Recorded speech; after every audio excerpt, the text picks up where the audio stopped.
The son of a poor Colombian farmer, the king of cocaine became one of the world's wealthiest men by the age of just 35.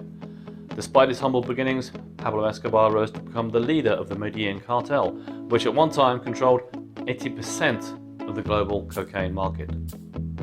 Here are 10 things you may not have known about him. In the mid-1980s, Escobar's cartel earned an estimated $420 million per week, amounting to nearly $22 billion per year. From 1987 to 1993, Escobar was on Forbes' list of international billionaires. He was named the 7th richest man in the world in 1989. By the end of the 1980s, he was supplying 80% of the world's cocaine. He smuggled approximately 15 tons of cocaine into the United States every day, the majority of it smuggled directly over the Florida coast. At the height of the operation, 4 out of every 5 cocaine users in the United States were snorting lines supplied by the Medelln Cartel.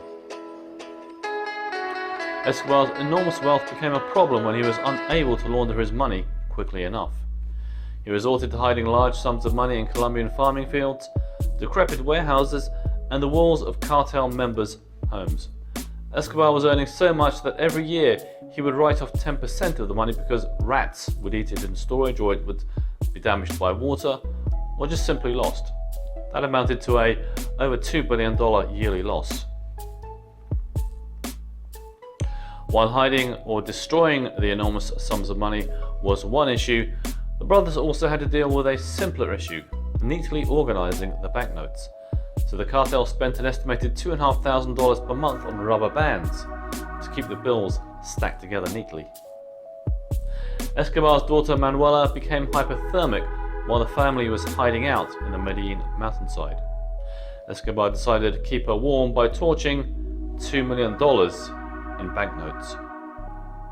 He was dubbed Robin Hood after distributing money to the poor, constructing housing for the homeless, building 70 public soccer fields, and establishing a zoo. He agreed to be imprisoned in Colombia, but in a lavish prison he constructed entitled La Catedral, the Cathedral.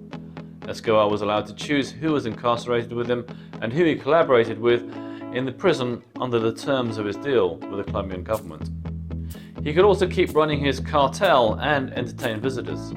Furthermore, Colombian authorities were not permitted to come within 3 miles of his prison. I hope you enjoyed these 10 facts about Pablo Escobar, and I'll see you soon.